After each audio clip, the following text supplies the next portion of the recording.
Hello there, everybody, and welcome to another episode of Hail to the Chin podcast, the podcast that runs alongside the very popular TV show Ash vs. Evil Dead. When not talking about Ash vs. Evil Dead, we still like to keep things within the Evil Dead universe. And we have an incredibly special guest with us today. From Evil Dead 2, we have Sarah Berry, more commonly known as Miss Annie Knowby from the Evil Dead 2. Sarah, thank you so much for joining us. Thank you. Hi, everybody. Hello. Hi. Sam, I'll take it you can lead with a question here.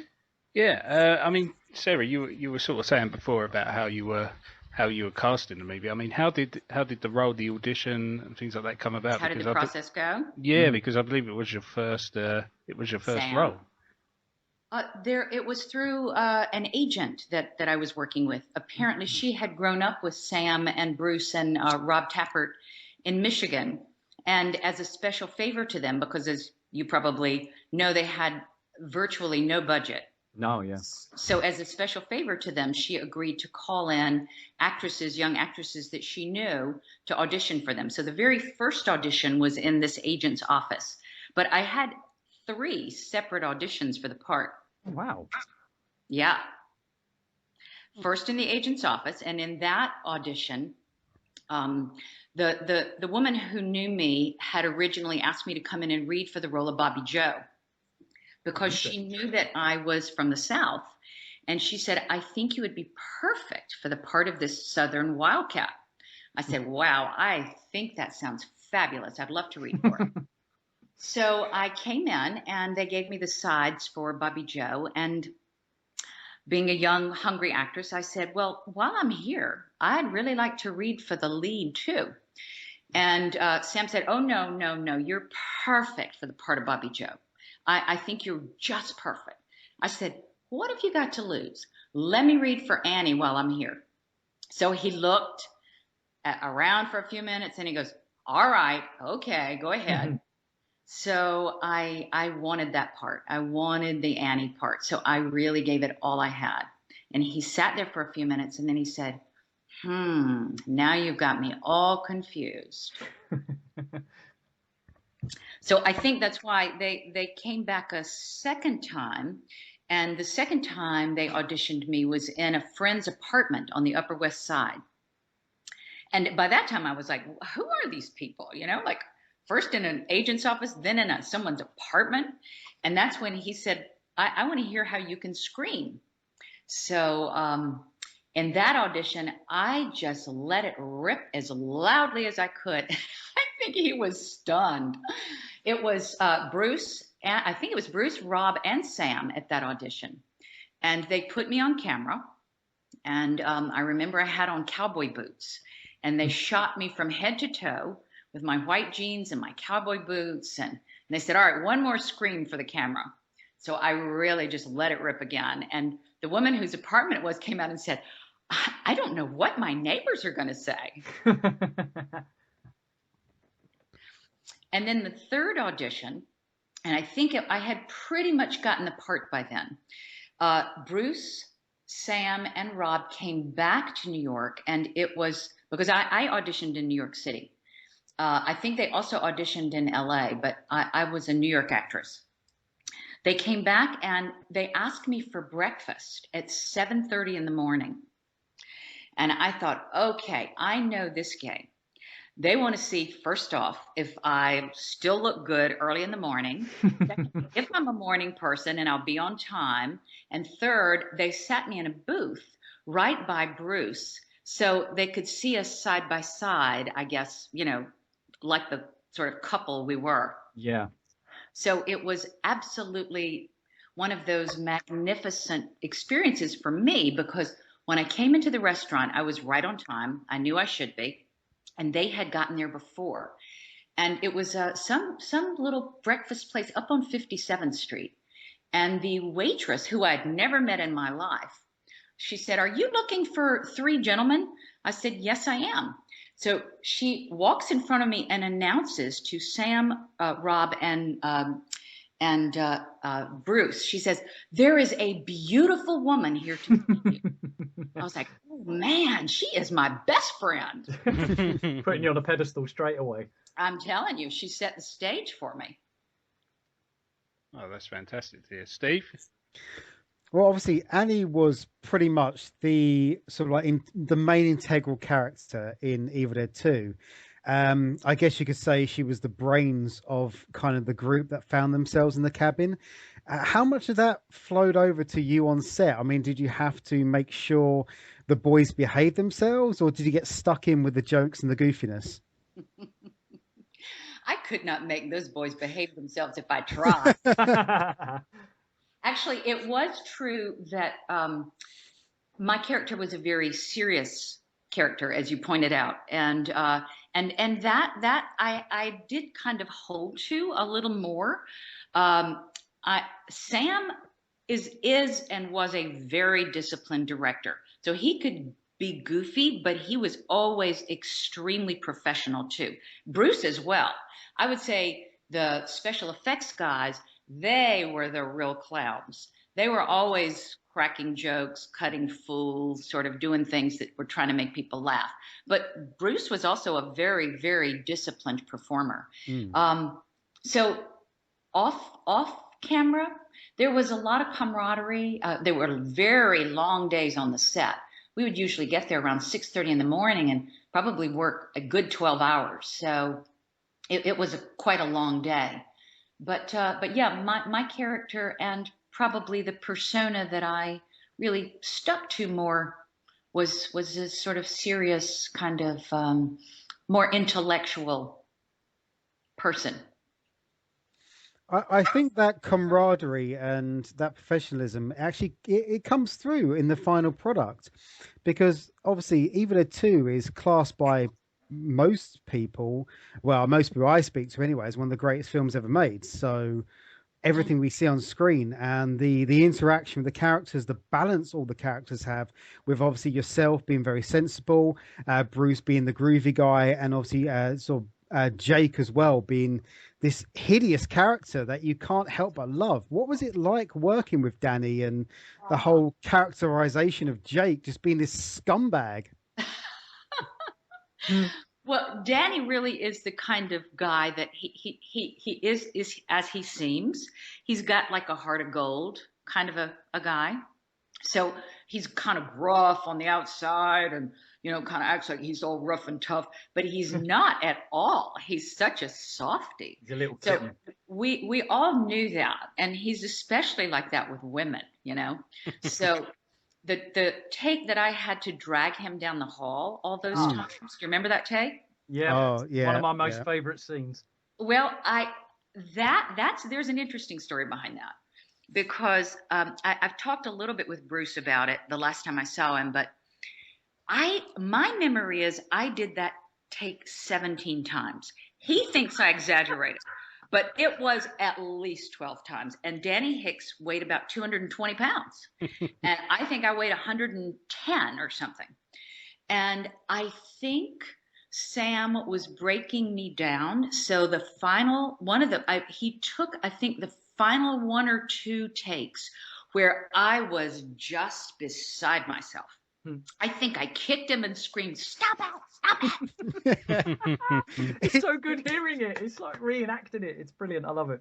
It did look quite genuine that you were actually generally pissed off that this guy had collapsed and you were dragging him, but you were trying to save everyone and trying to sort of survive this. But at the same time, you were so pissed off that this guy was just passed out after being stabbed, I think, by yourself as well. Yeah. I stabbed him. Yeah. Mistakenly, I stabbed him. So. Dean? Now, Sarah, talking about that scene, it's one of my favourite scenes entirely, just for the ridiculous death scene of Jake. I mean, we're talking about, like, for instance, you saying you believe you took like 17 attempts at dragging, doing the scene of dragging Jake and stuff like that. How torturous in general was it, like, on set of the whole of Evil Dead 2? I mean, for one of the characters, you got put through a hell of a lot. Bruce more than me, obviously. Oh, sure, yeah. But yes, it was a very grueling, I think it was 9 weeks. As I said, long days. It was extremely hot. We had no air conditioning, and we shot inside of an old school building that they rented. So the set was built inside of a gymnasium. Oh, so right. it was brutally hot, and they had no budget, so we had to go quick, getting through a lot of material. And they had hired very young special effects guys, so sometimes things kind of worked and sometimes they didn't. Everybody was always holding their breath, like, oh my God, is this going to work? I would say probably as grueling as that scene of dragging Danny Hicks down the long hallway was Henrietta grabbing me by the hair when she was spinning above me. That scene was incredibly grueling because not only was it brutally hot, it was so hot that Ted Raimi's costume was melting. And so the latex with which he was grabbing my hair was melting into my hair. Jesus. And sweat was pouring from the orifice of his ear Oh. down onto my face as I was screaming and yelling. So it was the grossest thing in the world. So I had sweat pouring on me from poor old Ted Raimi, who was just about to die. Latex all embedded in my hair. He grabbed the hair out of my head. So it was so hot we all thought we were going to pass out. So that's how grueling it was. Steve? I remember watching the film, and until it came out on DVD and it's pointed out, I didn't notice the sweat when Ted Raimi was in the Henrietta suit. But now every time I watch it, after obviously the commentary, every time he turns his head, there's this pouring like Niagara Falls of sweat, and it's so disgusting. It was so disgusting. Yeah, it makes me feel sick sitting at home watching it, so I can't imagine what you felt like. And it pouring your head in your face. Oh. It's brilliant because it's like an unintentional horrific thing in a horror film, because they didn't realize there's going to be sweat pouring out of his ear hole when, it would be screened. But those things stick with people over the years. And I guess, have you been surprised by the dedication of the fans for like over 30 years of this franchise now?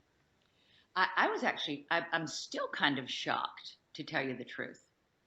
I hadn't been in touch with it. I had seen Bruce a time or two over the years, but many of the other cast members I had not really been in touch with. I wasn't even so aware that it was such a cult classic until I'm a psychoanalyst now. So I went on to another profession pretty shortly thereafter. And it seemed like this film kind of followed me wherever I would go.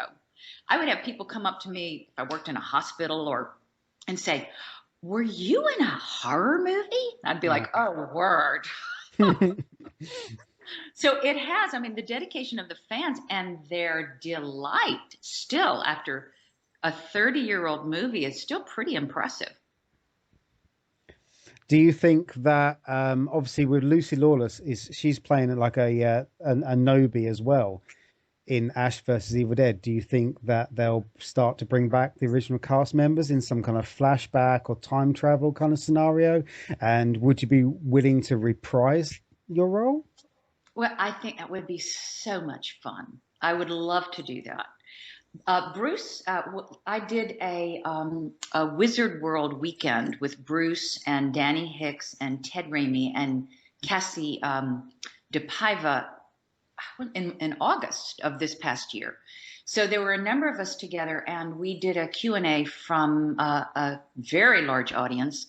And that was one of the things that the audience kept saying. We would really love for you all to get back together, whether it's guest appearances. And so Bruce said, whoever would like to do that, sort of clap or scream or whatever it was. And there was a roar. So he goes, well, okay, I guess numbers talk. So maybe they have that in the works. I don't know. It would be fun. I know everyone asks the question. They ask what Bruce Campbell's like and what's it like to work with Sam Raimi. But actually, do you know what? What was Ted Raimi like to be around on set? Because he was so young at the time. What was it sounds he like he went through the worst being in that suit. I really think Sam was hazing him in a big way. Ted was he was adorable because he was so young. He was green, but he so wanted to act. I mean, I think if Sam had said, be naked, do anything, he would have done anything. He was so eager to act. I mean, he loves acting. And so that came across. He does seem it. I mean, he seems like a natural performer. But then again, to be honest, Sam is a natural performer when you see him, but he likes to shy away, doesn't he, behind the camera? But he's got so much personality, but he's so quiet as well, from what I've seen, obviously, only on sort of television and YouTube and from conventions. Sam is a very unique individual. Again, we were all young then. So, you know, he had obviously done other films. I mean, the sort of first Evil Dead, but he was so incredibly organized and always very, very, his notes, and he wouldn't really hang out with people at night or anything like that. He was always going over the daily rushes and making notes as to what had to be done. And incredibly disciplined director. He was charming. Back then, he was chain smoking. I think he went through 3 or 4 packs of cigarettes a day on the set. So those were the old days. You know, it never happened like that now. But he and Rob and Bruce, you know, they clowned together. They had their own almost vocabulary. You know, they're in jokes, and they were like brothers. So I guess that was the most striking to me, is how well they knew each other and what kind of almost vocabulary they had together that was sort of shared by the 3 of them. They could almost look across the room and sort of give each other these signals. All right. One last thing that I need to ask that's been grating on me for so many years is you spoke about the audition and stuff. At the time, how ridiculous did the script look to you? Because you're a part of possibly one of the greatest scenes in either horror or comedy horror, whichever you look at it, is obviously the sort of the montage clip of Ash putting the chainsaw onto his hand. At what point did you at all read that part of the script and be like, what on earth am I getting myself into? I did read the script. They gave me the script. They didn't give me the script until I actually got the part. They had given me sides, just sort of brief little scenes. They were writing. I mean, they were still working on it. I think I have in my possession 3 different sort of versions. The last one was the one that they finally gave me the day we started shooting. And it was very similar. There were minor changes, but they had described it to me, and they had said, this is a crazy film. You are going to go through a lot of hardship, but we will have a good time, and I think we'll make something really good. So I just sort of went with my gut and went with it.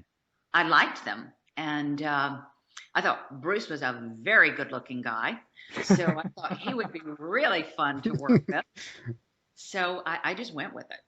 Now, you was just mentioning there were like several changes to the scripts that had been made, and as far as I was aware. I mean, me, Sam, and Steve we're huge Evil Dead fans anyway, and we try and look at everything we possibly can in the lore of it. What was there any particular big changes that they made to the script at all? Anything that stood out? You know, I can't really remember now. I do know that I'd have to go back and look through the scripts I've got left. I do know, and I don't know whether they did that later, but you probably know that embedded in some of the language, especially when I was doing the recitation to the dead. Yeah.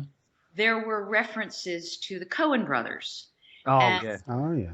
And I think those were added, but I can't be entirely certain. I do remember I saw changes and I thought, well, what is this about? And then Sam explained it that, these were sort of tongue-in-cheek things for Joel and Ethan to see. So they would sort of, have this sort of shared director sensibility together. Yeah. Oh, I see. Sam? Yeah, okay. Sarah, you said earlier in the year you did a panel with Bruce and that. I mean, obviously with the TV show Ash vs. Evil Dead sort of becoming mega popular now, I mean, do you think you see yourself doing some more panels, some more conventions? Obviously the demand's going to be there even more so than it already was. And obviously we've seen that the... is it like Betsy Baker and that are all part of the Ladies of Evil Dead that do the panels? I mean, would you like to join them or even create Ladies of Evil Dead 2? Well, we actually talked about it in the last the last one because the Ladies of Evil Dead 1 were there. And I had never met them. I didn't know them. But we all went out for dinner together and kind of got to know each other a little bit, and they're lovely people. And we thought if we do this together, we're gonna make it really fun. Yeah. So for me, it's a lark. It's I'm an extrovert. I really like to talk to people. So the big fun for me was meeting all the fans. There were people who knew all the lines, and they'd want me to say the line, and we had fun doing that. So yes, I would be thrilled to do that. I mean, it's surprising because the way you tell the story, you're like a natural. It's almost, I'm almost not convinced that you barely do them. So, well, I'm in another profession now. I'm a psychoanalyst. I have a whole other life. I give papers at conventions, and so and I have a private practice. But this is fun for me. It's sort of like a secret little hobby. Yeah. Well, we appreciate it, and we especially appreciate you taking the time out of your day to talk to us. Definitely. It's been an absolute pleasure and an honour. And what we'll do now is we'll let you get on with your day. And thank you so much for joining us. I mean, can people catch you on social media at all? If any listeners or any fans of the series want to send you a shout out or say hello. I'm a little mysterious that way. No. Okay, well, thank you so much again, Sarah. In fact, it took them a long time to track me down again. They just found me about 2 years ago. Yeah? Oh. Okay. You're not a hide-and-seek champion anymore, then. I enjoyed talking with you three. So Thank you so much. Good luck to you. Thank you so much. Okay, bye. All I gotta do is see a guy about a book. There must be some spell I can say to undo all this. The other first thing I gotta do is some cardio, because my heart is jackhammering like a quarterback on prom night. Here's the plan. We bust in there, fight through the carnage, let the boomstick do the talking. Things get hairy, use your bottle. I don't think it's a very good weapon, Jefe. He had to stab like 50 times.